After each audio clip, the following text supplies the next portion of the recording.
Welcome to the Thresholds of Reality, the podcast where we explore mysterious and unexplained events, phenomena, and legends. Today we are talking to Deborah Hernandez Antich, a clairvoyant, channel, and professional psychic, as well as the host of the Traveling Psychic Supper Club. Strap in as we examine the edges of the unknown.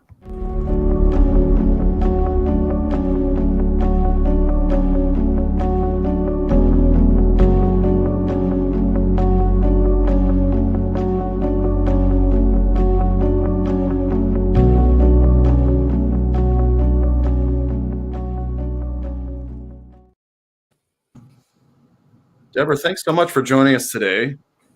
Great to be here. Yeah, I was looking at some of your interviews from previous, podcasts or whatever you've done, and it reminded me that I have a lot of women in my life that have kind of a psychic intuition. Maybe it's something stronger than intuition. My mom often talks about her experiences communing with spirits of the dead, mm-hmm.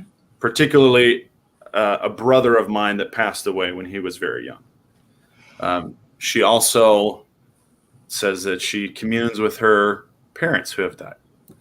My wife is a twin, and she and her sister have a lot of kind of intuition and connection with each other.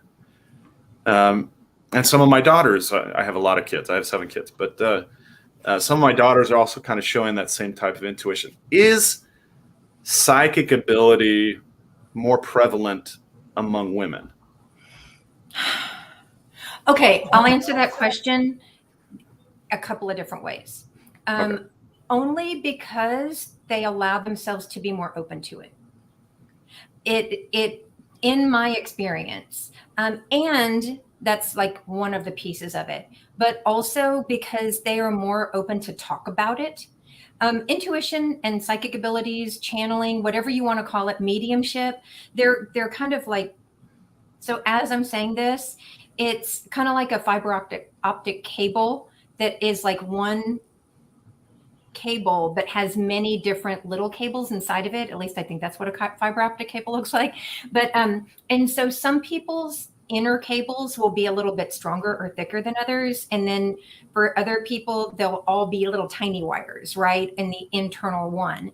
And so a lot of times people just don't want to be open to it, or maybe they had an experience early on where they got freaked out and they're like, nope, nothing, don't want to do anything with this. Like, this does not need to be a part of my life. My daughter is very much like that. But so it's very personal. And I do feel, and this is not to like dog any men out there, so y'all don't need to come at me after this podcast, but it feels like, and I think the additional answer to that is because women have got mother's intuition, even whether they're a mother or not. It's kind of like they're predisposed to receive information. So like Sam, when you say, I feel like I've got this connection with my children, that's why. Right. And it also does run down bloodlines. So people will be more connected with people that they share a blood connection with, or, or a spiritual connection with. So sure. I think I answered the question, but it's kind of an unfair thing to say that women are more intuitive. I think they're just more, their channel is a little bit more open or kind of fuzzy around the edges to be more open to it, and they're more prone to talk about it where men might not be. Yeah, probably. I mean, I feel like I don't know what it means to be open to a psychic experience. That may not be a muscle that I know how to flex. You know what I mean? Well, and it is, and I like that you said, I don't know what it means to be open, right? Because having that discussion at all is important to keep it open, to make it more open. And then also, what was the other thing that you said? You didn't know if you were open. I don't know that that's a muscle I know how to flex. Like, I can raise one eyebrow, but I can't really do the other one. You know what I'm saying? Right. But it takes practice. Some people are normal, like can do it, right? Like back and forth. But other people are like, that's impossible. I can't do that. Kind of like rolling your tongue, right? Some people are like, what's the big deal? And other people are like, oh my God, I can't do it. It is a muscle, right? And sometimes people, like I said, they're kind of born blown open, or it happens. And this is also, it can happen at any point in someone's life where they get kind of what I referred to when this happened to me, at a point in my life where I felt like I got my brain blown up, right? And so it's there. I had an experience where it felt like it felt like an ice pick. Like if you went from here and straight down, where those two things met, it was like, and that was not what made me intuitive. I mean, I always was, but that was like, whoa, something just happened right now. And then with additional experiences, kind of like you're saying, that muscle got, not intentionally, I didn't ask for it, but it just happened. And so that happens sometimes for people too. I think it is kind of like when you go work out and you're like, oh, I'm so sore everywhere. Muscles I didn't even know that I had are hurting. There's just kind of all different ways that this can happen for a person. And that's kind of one of the reasons that I started the Supper Club, was just so people could talk about it. Right. And yeah. So tell us about your, origin story. We're very much comic book guys. So origin stories are very important to us. Nice. And tell us about how it was that you kind of awoke to this passion in your life. Oh, you'll have to tell me maybe like a superhero whose story is similar to this, because I'm not a comic book person, so you guys might be able to tell me more about my own origin story. But I have always had access to this. I thought everybody else does too, but I just never realized people don't talk about this, right? Like until I was probably school age, like 6, 7, 8, and was like, whoa, I'm having these experiences on the regular, but nobody is talking about their experiences. So A, are they having them? B, if I do talk about this, like I had one aunt, and my Tia Mary, that I could openly talk about this stuff with. She was very much a support for me growing up. And it wasn't scary to her. She had some of these same experiences. She didn't talk about it openly, but she did talk about it with me. And she created this space for me to be able to share these experiences with her. And so I've always felt like I wanted to be that space for other people. Right. And so it's funny because I was even thinking about this, like I kind of do morning reading where I have ADHD, so I always want to connect with something first thing in the morning. So I'm not just like pew, pew, pew, pew, pew, all over the place all day. And I was thinking about that in my morning reading today, about just being that person that is kind of the space holder, or I guess maybe space creator for other people to be like, because people start conversations like this all the time with me by saying, this is going to sound crazy. Like this might sound crazy. And I tell people, like his shit, don't tell anybody. And they look around, they kind of look around and they're like, I feel like I can tell you this. This is someone in the grocery store. This is someone I just met, right? They don't know my whole profile of being intuitive or whatever. And they'll just like kind of barf out all this information and then be like, I don't know why I wanted to tell you that. And I'm like, because I'm a space holder. That I am that's what I do. And so even in doing readings, it's very much, I'm just opening up that space for a person to come have a reading, yes, but also like open up their intuition and like increase their intuition. That's a big piece. I guess that's kind of my origin story. Is I didn't really realize that people didn't talk about this stuff. Then I realized they didn't talk about it. And then I made the space for people to talk about it later on in life as an adult. Does that answer your question? Yeah. And to answer your question, there's a fantastic manga called Mob Psycho 100 that kind of matches. It's also about people with psychic abilities, but obviously quite exaggerated, right? I'm going to look that up.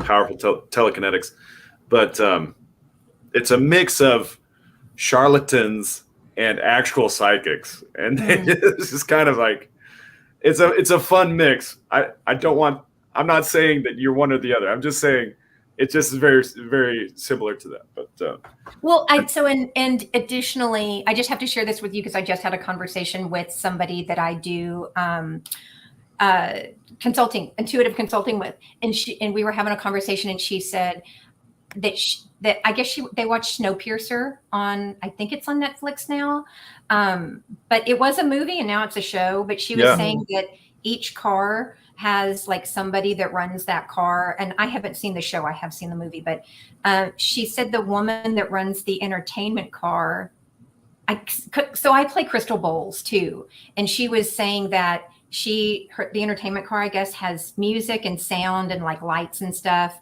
and she said they call her the healer. And actually, when she was telling me that, I was having a really like strong emotional reaction to what she was saying, and I'm having kind of one now too, because I was just like, I don't even know what this is that you're talking about, but I feel connected to it. And so maybe that I have to go watch that show. But yeah, that's I feel like it's very,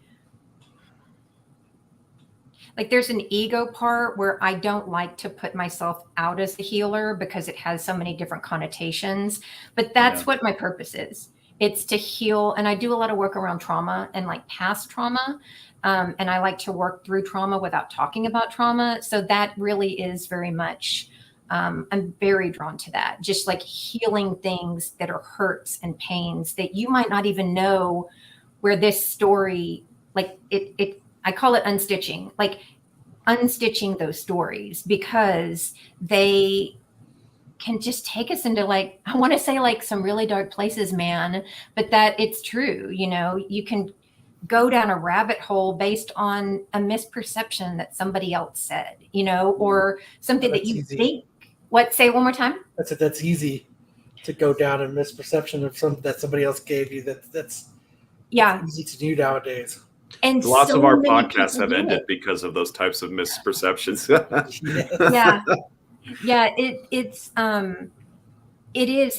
But also whenever you say, I just had a conversation with somebody else today about things ending so that new things can begin, right? Like if you were still doing those podcasts, you wouldn't be doing this one, or maybe those led you to do this one, right? And then you'll do this one for a little bit, and then you'll do a different one, right? Yeah. Now, the thing that you know, we're talking about flexing a muscle, right?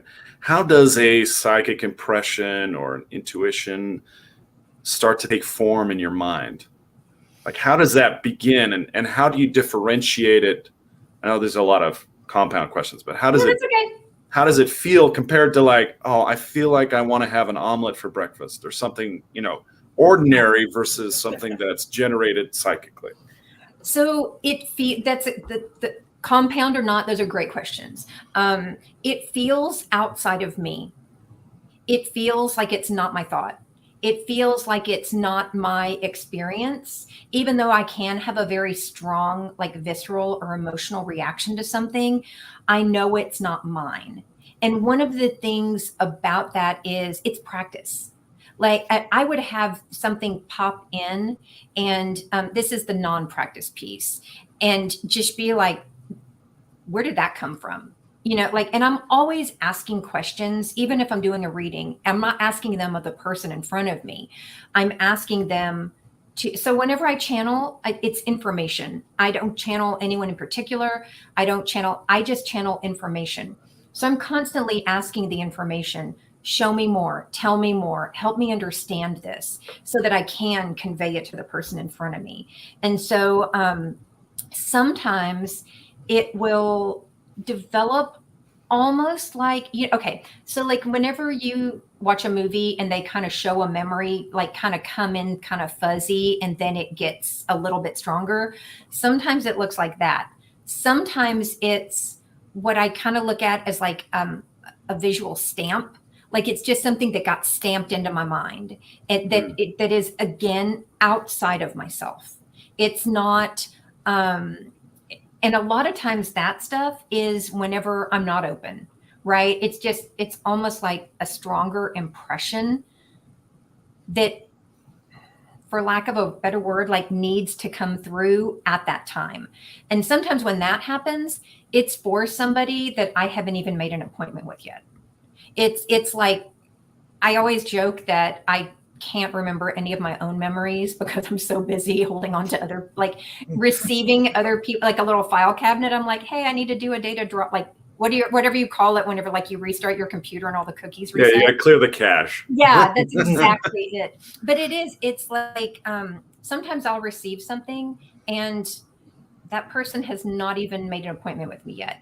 And then whenever I do sit down with them or have a Zoom call with them or whatever, I'm like, oh, this was for you. Okay, here we go. And sometimes it's, a lot of times when I do readings, I have a book. I draw a lot of pictures, and sometimes those pictures become a story. Sometimes they stand alone from each other. But if I'm led to draw pictures, I also know that is, again, it's coming from the information. It's from outside of myself. But that's what it feels like. It's not mine. Have you ever been in the line at a convenience store and said, you should buy a lottery ticket? No, that's my husband. My husband does a lot of that. But I'm not. If I ever do that, it's just for fun. And it's funny too, because I've had people ask me that question. I actually had, to your question, I had an inventor that was working on a project, and he was also doing some stuff around the stock market. And he flat asked me, he said, what should I invest in? And he was inventing something, but he was also looking at investing in some medical and like pharmaceutical companies. And three initials came to my mind. It started with an I. I don't remember the rest of it now. But I said, if this makes sense to you, then that's what you should invest in. And he did. And he reached back out to me and he was like, you made me a lot of money that day. That's awesome. Yeah. Wow. It does not work for me though. Like people ask me that all the time, like, why aren't psychics super rich? And I'm like, it just doesn't work that way. So you have a firewall up that you can't get that information for yourself. I feel like it's almost, the universe has a sense of humor, right? So it's like but it's also meant to be given away. That's the way that I feel about it. If I were doing this for myself, I don't think that I would be, wow, the words that are coming to me are as good at it as I am. And I'm really like, I'm very big at like checking ego stuff, but that came from somewhere else. So I'll be like, okay, I'll take it. Sometimes words just come in and they like, I did a training once and I was saying, I'm a vessel. I'm a vessel for information to come in and through me. And so when something like that happens, I'm like, okay, I allow it. You know what I mean? Because the information is greater than I am. So I said what I was supposed to say, even though for me, like the human ego part, I'm like, divert, like abort the statement, but it's the end. Yeah, we got a comment from Solo Wookie. He says, my clairvoyance sucks. I lose at lottery all the time when I hear that voice. So to that person, I say, it's just play for fun. If it's for fun, then you will be more likely to hit. Playing numbers that are special to you, you're more likely to hit. I will also say, because this has been my experience when I was much younger and living on my own, I would go and buy, I kind of also like was rigging the system a little bit. I would go buy like $50 worth of scratch offs and make 200. And then it was like playing a table, right? Like where I just keep putting it towards it until it was done, unless I needed that 200. And then I was like, okay, I lost 50 for paying for them, but I walked away with 150. I don't think that had anything to do with being psychic. Maybe just knowing the right one to pick, that the roll like had this many, that maybe there was a winner, but it doesn't really work that way with the lottery. My family used to do the exact thing around Christmas time. We'd buy a whole bunch. Yeah. And that's what we do. We just keep trading them in. Yeah. It's fun. Like, that's fun. It's not fun if you need that month to pay your rent that month. Yeah, that's true. I went through your website and you described yourself as clairvoyant, and I'm probably going to mess this one up, clairaudient. Yeah. And claircognizant. Yes. Right? Yes. What does that mean? What do those things mean? How are they different from each other? Okay. And I love that question. Claircog, I always have to remember it a certain way, but I'll start with clairvoyant. Clairvoyant is like seeing. It's clear seeing. And so people will ask me about like, oh, what do you see in my future? I'm not a big fan of predictions because humans have free will. They can always be like, that was cool information, Deb. I'm going to do this other thing. And then they'll come back to me and be like, you were wrong. And I'm like, well, did you do what I said? Because I don't think so. But so clairvoyant is clear seeing, like you have a clear vision. And then clairaudient is clear hearing. So for me, if a lot of times, and this kind of is the answer to your question earlier too, I will receive information behind my right ear. I know that is information for the person in front of me, or I know that's information to like file away for later, right? Because of how I receive it, how it comes in. I also can sometimes just hear. It's not really my voice because people have asked me, well, what does it sound like? It's just words. I'll hear words, but it's not my voice. It's not the person's voice. And it's not like, ooh, some crazy voice. It's just, I will hear words sometimes. So that's also clairaudience. And then claircognizance is like clear knowing. And there's also clairsentience, which is very close to claircognizance, but someone will be like, hey, Deb, it's this. But I get those two confused sometimes, but the way I remember claircognizance is clear knowing. Like it's just something that you know. I think clairsentience might be something that you feel. Which I also do have happen sometimes. I don't really consider it one of my like top things. But yeah, claircognizance is like a clear knowing. Just like someone might say something to you and you know the answer to it intuitively, that would be like claircog. Okay. I mean, is there a practical purpose for all of these distinctions? You know, how you're receiving the information, or is it just, you know, it's a distinction without a difference? I think it's probably, some people might come at me about this because it's going to be different for everybody. I think I should preface it by saying that it's good to know how you receive. And here's why. Because if you're receiving information very clearly one specific way, then that's kind of like your way. If you looked at my website, I don't know if you saw it, but I've got a combo meal. Like your combo meal is like your burger, your fries, and your drink. So if like for me, let me see what would be, because it changes over time. Like your burger is like the biggest way that you receive information, right? It's kind of like the biggest piece of your meal. And then the side is the same, the side, right? It complements the main piece. And then the drink kind of smushes it all together, right? So that it works the best way possible. And so knowing your strongest way of receiving information would be beneficial, because then you know you're strong, kind of to go back what you're saying, you know what your strongest muscle is, right? And then, but again, like I said, it can change over time. So I have been reading tarot for a long time. I've always considered myself a channel.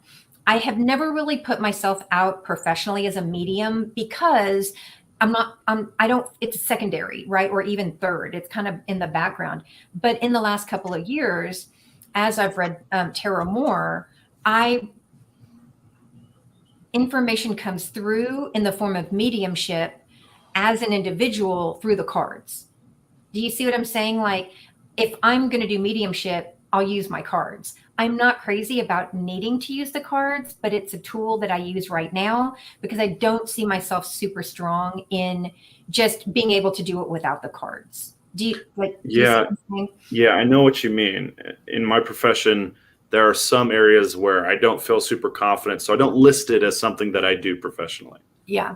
Exactly. But now it's coming up much stronger. And so I met somebody the other night. We were having a conversation. I'd been at a market, so I had my cards with me. And I felt very strongly. She was talking about her grandmother that had passed, or her mother. I don't remember who it was. But I felt super strongly, like I saw myself reaching over in my mind to grab my cards. And I asked her, I said, are you okay if I pull my cards out? And I shuffled them and I bam, bam, bam, put down 5 cards. The information came very quickly and I shared it with her and I just kind of looked at her and she was like, you just nailed it. And then it was like, I put my cards away, I was done. But when information comes really fast, that's also that at that same market, I had done a reading and it was just like, bam, bam, bam, bam. And I told the woman, I said, that was a really good reading. And she was like, what do you mean? And I said, the information was just there. Your information was right in front of you. And so I didn't have to dig. It just showed up and it came right through the cards. And she said, well, actually, like, and I would not usually say, and that wasn't like me saying, oh, I just did a really super good reading for you. It was saying, you're really intuitive. You're super open. Your information was right there for me to literally just go put a hook in and pull back to me. I was just going to ask that. It depends on the person. So is there a lot of people that you have to like pull it out? Like it's like a tug of war? So people that are very skeptical, yes, but you can still get to it because it's there, right? And that also leads me to people being like, I feel naked because like the psychic can see everything. Listen, dude, I am not walking around trying to see people's stuff. I mean, sometimes it like shows up right in front of my face and I'm like, dude, calm down. I'd be like this. No, I'm just joking. I will tell you, it is super draining. That it would be very, and it's very, if a person is open and usually this also, you might've seen on my website, I want to work with people that are ready to do the work. Do you know what I mean? Mm-hmm. And I don't have a whole lot of people come to me for like, am I going to find my true love? Like, I don't do readings like that because to me, I'm like, have you worked on yourself enough to want to find true love? Because that's the work you need to do. Right. Mm-hmm. And I'm not saying that like in an ugly way, but I've had people come to me before and be like, I always tell people, if you have questions, you don't have to ask me, but have it in your mind. Right. So that it's at the forefront of what you're wanting to receive. And so I had, this woman was actually a part of my, one of the first people that was a part of my group. And she had a full reading. She was like, oh my God, that was incredible. But at the end, she goes, but actually you didn't answer my question. And I was like, then dude, you should have asked your question. And by the way, you got to do all this other stuff before you're even at the point to be able to have that question answered. And when you do get it answered, it's going to be a completely different question anyway. And she was like, oh, okay. And her husband, who was at the reading with her, he was like, yeah, I tell her that all the time. So Solo Wookie just wanted to comment. He says, empaths have a lot of those problems. Other people's energy is exhausting. Yeah. I'm not even an empath, and I already get exhausted by other people's energy. Yeah, right. I mean, right, exactly. Well, and like, so I will speak directly to that statement, which is, I sometimes, if I'm just done for the day, right, and I have nothing left to give and I have to go to the grocery store, I always think about it as like Harry Potter's invisibility cloak, right? I will cocoon my energy in because I don't want to be open. I don't want that person that is looking for somebody to dump a bunch of information on or to connect with. And I mean, as I'm saying it, it kind of sounds ugly, but it's self-preservation, right? Sure. And I'll have people call me friends and just be like, I have a question. And I'm like, dude. Off the clock. Right. Like, and again, not in an ugly way, but people don't really realize how much energy it does take. And even I've been having this conversation a lot around like business consulting, which is being ADHD. I have to stop. My husband will come in and be like, hey, look at this video. And I have to be like, unplug from what I'm plugged into. Let me kind of, oh my God, this is going to sound so like I don't know what the word is that's coming to me right now. Like, it's going to sound so like lofty or whatever, but it's like, okay, let me unplug from what I'm connected to right now, come back into my body so that I can look at your phone and then I'll look at it, I'll process it. And then I have to I have to get back into the space and then like plug back in. So whenever this speaks directly to what that person was saying about empaths, that's a process. Right. And so when someone calls me or texts me and it's like, hey, Deb, I just have this one question. I mean, I have to set boundaries there where you're my friend, but I've already given everything I can give for the day. So if you can wait until tomorrow so I can sleep on it and I can rejuvenate myself, then you know what? Reach back out to me then. But I mean, this is for all people, not just psychics or intuitives, like you were just saying, Kyle. Like, this is for everybody. There are very specific boundaries that we have to set for ourselves, especially if you do lean towards having a high empathy channel. Oh my God. Like a good friend of mine who is like a mega empath, who literally like feels other people's emotions to a degree that I don't, thank God. But I saw a meme once and it was like a hazmat team, just in a space, and it said me going to Walmart, like as an empath, me going to Walmart, like having to have all my gear on. But yeah, that's a good little kind of tip that I adopted, which is just like cocooning energy in for people that are highly empathic, or if you just do very highly empathic work, that it's a good tool. What were you going to ask me, Kyle? Or what were you going to say? I was going to say, how did you learn to do these kind of tricks? Did somebody help you develop it? Like cocoon, like I'm sure that took a while to figure out, but is just like, was there a long time you were going like, crap, I don't even want to go to Walmart, or I don't even want to go to the grocery store because like you hadn't figured it out yet. I'm like, I don't even want to deal with it. So I'm just going to, husband, here's the grocery list kind of thing. Like, but who helped you? What helped you be able to do that? A lot of it's self-taught. Mm-hmm. Right. A lot of it is self-taught. A lot of it is actually having people ask me, like, how can I do this? And me giving them an intuitive answer and then being like, oh, wait a minute, I can do that too. Right. Like that would also be beneficial to me. But it's speaking specifically to going to the grocery store. I used to coach, and this is in no way did I not want to see my kids' parents. I mean, I used to coach kids, my son's soccer team. And so where I live now, it's not a small town by any means now, but it was, if you would know people when you went to the grocery store, basically. And so I would go in and I would know I'm going to see 4 or 5 people that I know. And I would literally just see myself pull almost like a vampire with like a cape, right? Like I would just see myself pull my energy in and even like putting it more into my core. And when I did that more than one time, I was like, wow, this works. I mean, this actually, and this is another thing too. This was 15 years ago in a small Texas town, and I had pink hair then. People think they know you when they see you somewhere and they remember you and see you somewhere else. So people would just, and this is not like I'm no celebrity by any means. I'm not trying to say this because it's kind of coming off that way. But when you have pink hair, people remember you, and people would just come up to me and start talking to me.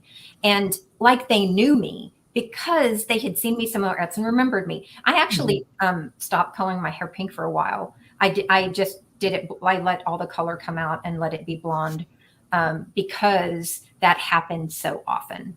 And I was just like, dude, you don't know me. Like, we do not know each other. But it's also, there is that level of like, I have to self-preserve, right? Okay. I don't, and I'm also, I mean, I'm kind of a pleaser by nature. And so to not want to have a conversation with every person that would come and want to talk to me at HEB, I mean, like, I didn't feel right about that. And so I think that's where that cocooning kind of really originated from. It was like, oh, here's something you can do. And then I was like, oh yeah, this is a nice tool for my tool belt, right? For self-preservation. So it sounds like you you really channel a lot when you're around food, because you got the grocery store, Yeah. and you got the supper club. Tell me about your connection with food. So that's a really interesting point that you make. People are more open when they are comfortable. And so when people are at the grocery store and they are open because they're looking for what they want, right? They're connecting with the things that bring them comfort, and food brings people comfort. The supper club, I did it around food because this can be a scary conversation. Even if you want to go and you want to have the conversation, it can be scary. And also, people don't want to feel stupid, right? They don't want to say something and everybody else at the table is like, whoa, like that's out of my comfort zone, right? For me, I always tell people, you think this sounds crazy? I have heard 10 crazier things today. So don't worry. Like, you are never going to like knock me off balance, because I have heard so many things that people think sound crazy, but to me, I'm like, that's an everyday experience. But it's very much more comfortable when you have a plate of food in front of you, because if you don't want to talk, you can focus on the food in front of you, right? You can look down your hand. Also, when like you guys see, I touch my hair a lot, like I touch my face a lot. I did not realize how much I did that until I started doing Zoom calls and like watching myself back. And I was like, oh my God. But when your hands are busy, when you have something to do with your hands, it makes people more open. Like, I've got like crystals all over my desk that it's just something that I have to pick up and touch and hold, especially if I'm not feeling comfortable. This goes way back to like a security blanket, right? Mm-hmm. A pacifier, a stuffy that, you know, a kid's favorite thing. Food brings us comfort. And so when people are comfortable, they are more open to an experience, to a discussion, to one of the things that's really interesting that happens at the supper club is someone will share an experience and someone else will be like, oh my God, that happens to me, but a little different. I think if food weren't present, people would miss some of those things that connect. So yeah, and it's funny because it's really funny because I don't really eat very much whenever we do the supper club, because I'm kind of facilitating the conversation. And I don't really eat like, if I eat a meal, it's like usually half of what another person eats. But food is comforting. Do you know what I mean? It's a way to have people feel they let their guard down. So I think that's the answer. Do you see that happens more too after like a few glasses of wine as well then? In a different way. So, and people ask me all the time, like, I'll do private events or I'll do like a private supper club at a restaurant. And I'm very grateful because people will say, can we have alcohol? Right. To a degree, it can open someone up, like maybe one glass of wine, maybe two, but then it goes past a threshold to where it closes them off. And I do a lot I work in recovery too. And so I found that substances can be used, whether it's wine or anything else, it can be used as a comfort and a way to be a little more open, but then you pass a threshold to where it actually closes people off.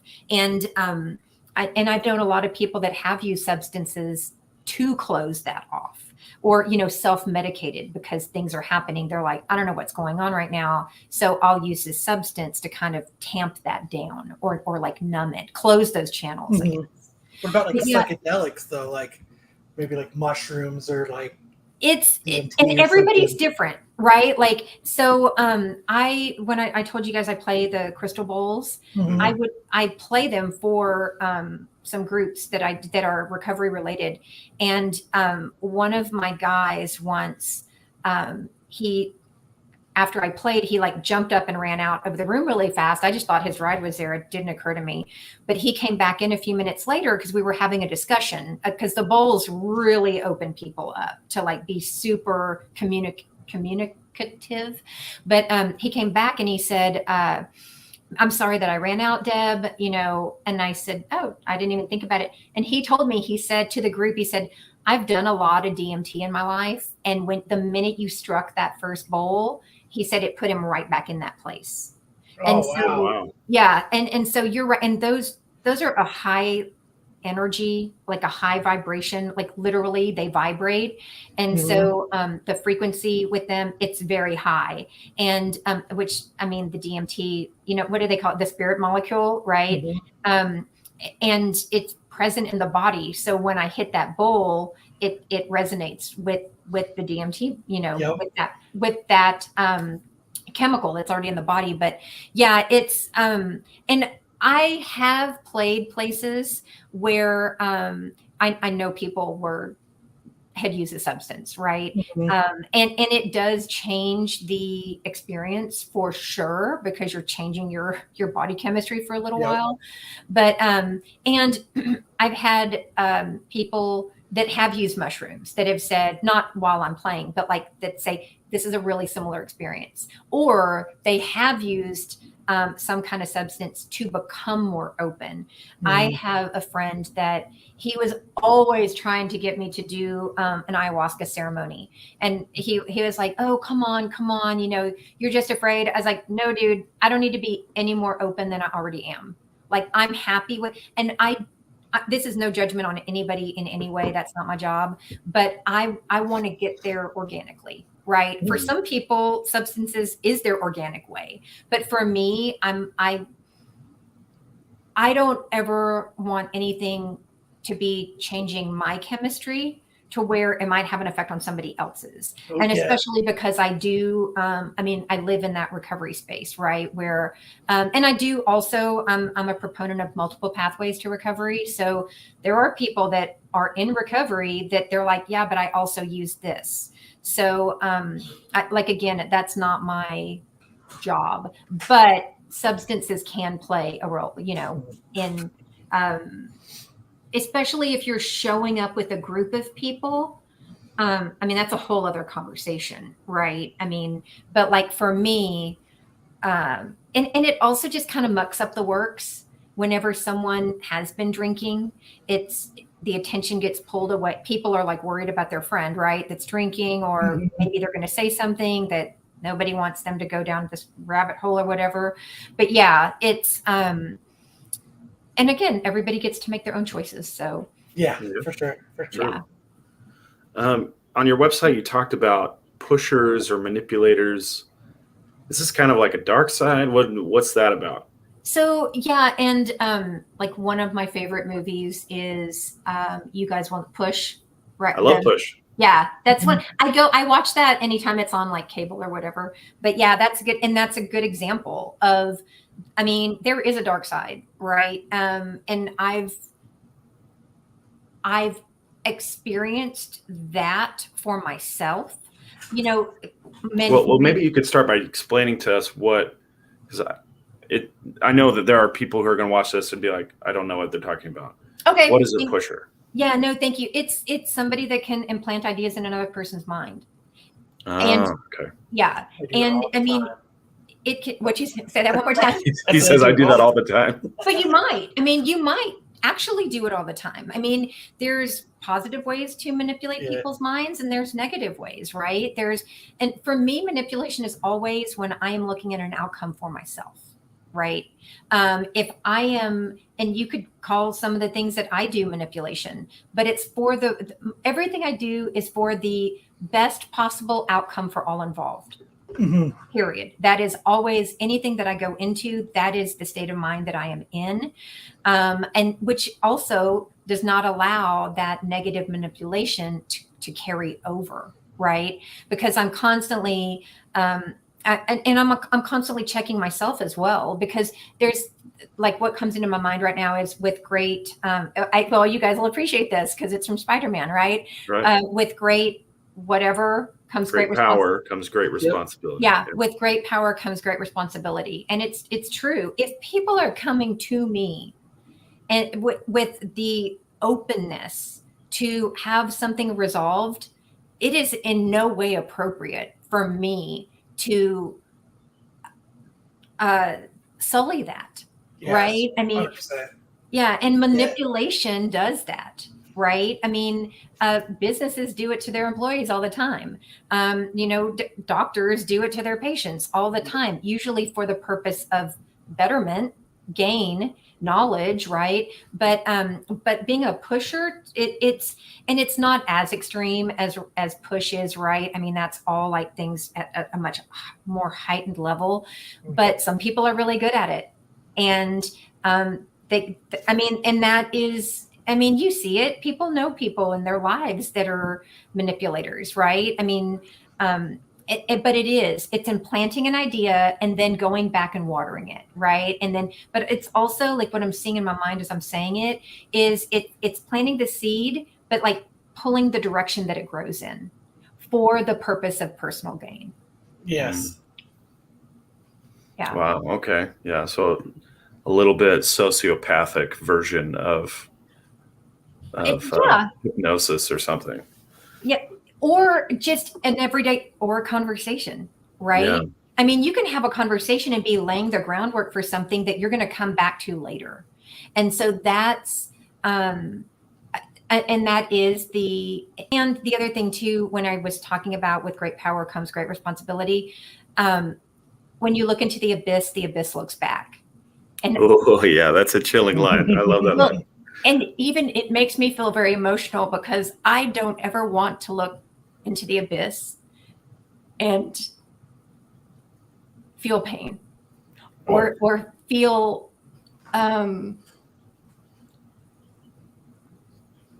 because like as a reader, as an empath, as a clairvoyant, I don't ever want to look into the abyss or look into the mirror and see that I have caused somebody harm. Like and to me, it's an ethics. Ethics,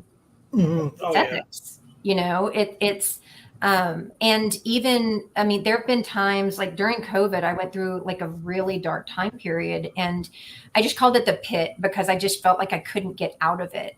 And now that I'm on the other side of it, I'm very grateful for it, but I'm sure not grateful for it at the time. And I only would read people that I had done readings for that I was very familiar energetically with them. I stopped taking like just, because I was not in a space, right? I was like, I can't be in a space to, if I'm not in the right space, I'm not in the place to look at anybody else's information and give them anything for themselves. So Right. Yeah, there were a couple of times where I just started turning appointments away, or I'd refer, right? I mean, there's things that people will reach out to me for, and I don't do that. So I'll refer to somebody that I do know in my community or just globally. I mean, I know a lot of people that do have different skill sets. So there's like a network of people that you work with or that you trust to do this kind of thing? That I have personal experience with. I would never just refer somebody and be like, oh yeah, call this person unless I know them personally. Even within the supper club, like I have people that have come, join the group, develop themselves that I will refer. Like there's a really super talented medium that literally she sees dead people, and I'll refer people to her. I'll refer people to, I have a really super close friend that came to the supper club that was like invited by somebody else. And she's highly spiritual, also like very Christian. So if somebody is very Christian, that might be somebody, not that I'm not, I mean, religion's not really a part of, like, this is my practice, right? This is this. And so, but like if someone does come with a spiritual slant or a Christian slant, then I might refer them to her. I will also say though, I have so many people that are like, I would never have a reading, I'm Christian. Most of my clients are almost everybody that they have a religious background. They're Christian or Catholic or so it's not.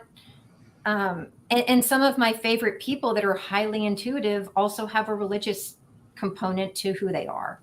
Yeah. So I think there's a lot more open-mindedness about that now. At least I've seen that within like the last 10 years of reading professionally. Have you ever had any kind of experiences that really stick out to you? Like, what are the most memorable ones that you'd be willing to share?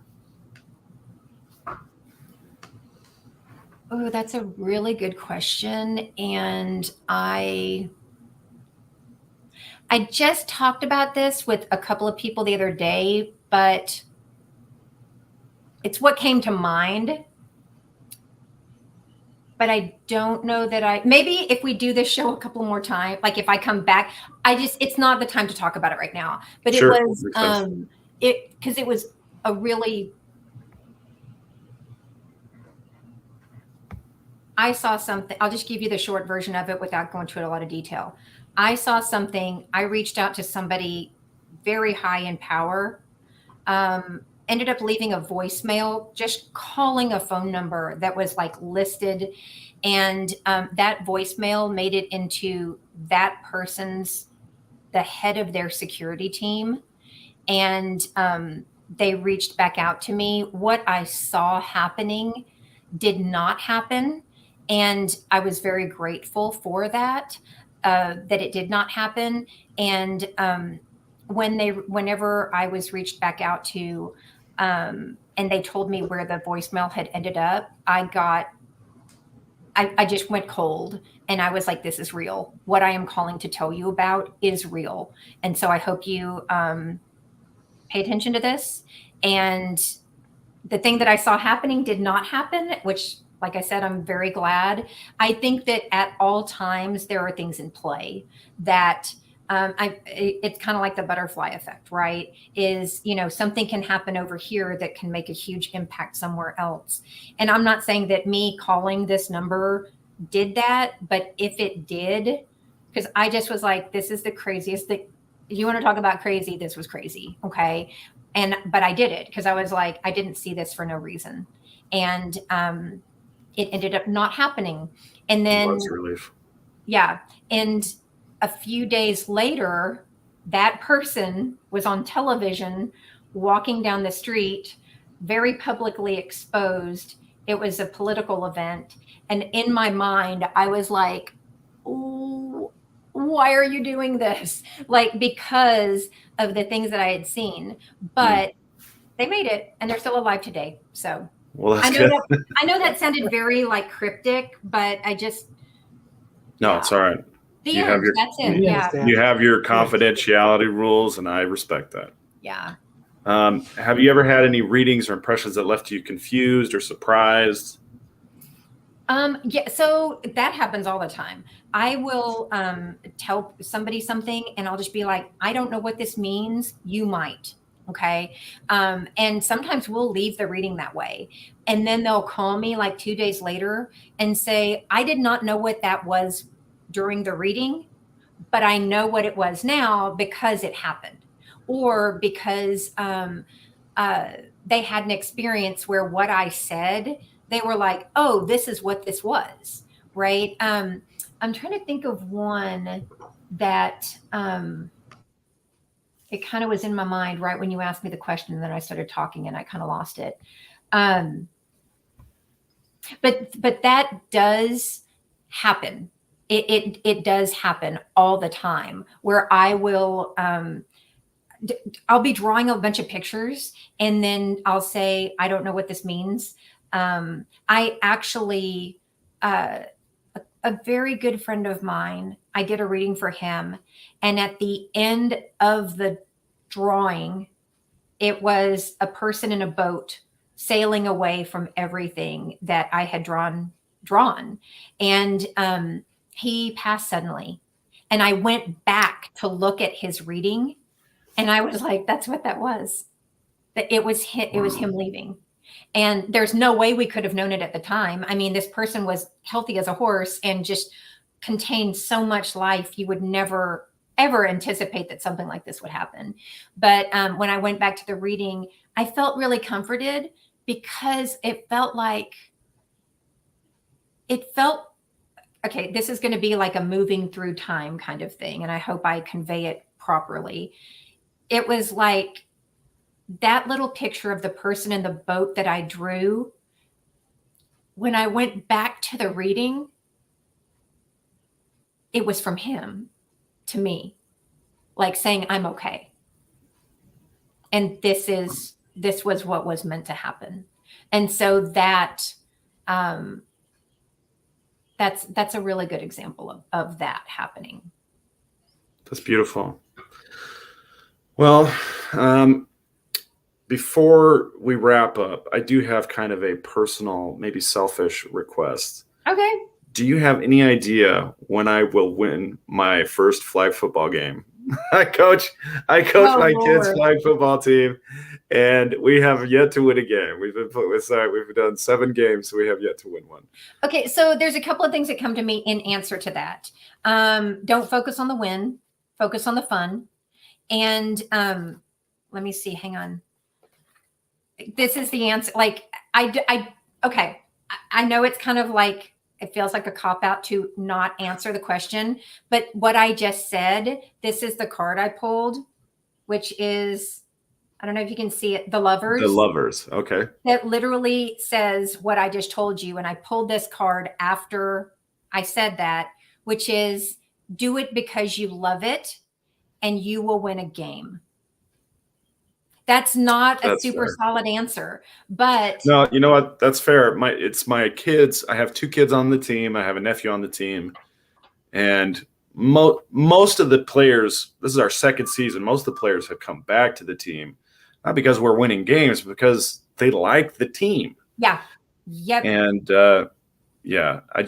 I really hope for their sakes they get to experience a victory at some point. So that's when I coach soccer. My same kids came back over and over again. And this is ending with this is the card that ended up on top, the Magician. They come back for you, not for the win. Wow. All right. That cut me deep, Deb. You cut me deep. I got you right here. But it's true. And I will also tell you, there is magic happening that you do not see. That cuts deep, Deb. Dang nobody comes back for me, so you're lucky, Sam. But you didn't ask me That's not true, Kyle. I always come back for you. Oh. I don't even know what kind of question to ask. Well, think about it. And the next time we meet, you can ask me then. Okay. All right. So, Deb, how do people get involved with your events? How do they find you? How do they send you all of their money? Okay, well, that is okay. I'll start with that one because I have started doing what I call micro business consulting. This market that I just did, I do markets just for kind of exposure and for fun. And I was doing 3 cards for $35, and then I had somebody say, can I, someone that I do business with, that I do readings with, consulting. And she said, can I get one of those? And I was like, ooh, I like this idea. Just like a micro consult that's 3 cards for $35. So I just started doing that. You can find me through Instagram. I'm at Traveling Psychic on Instagram. And if you like watching videos that are tarot or like crystals, I do little videos on there. You can also find me through the interwebs at travelingpsychicsupperclub.com. My email is on there if you want to reach out to me via email. Facebook, I'm Deborah Hernandez Antich. And then what was the other? Oh, my phone. It's 512-368-8428. That's my 512-368 8428. 8428. Yeah.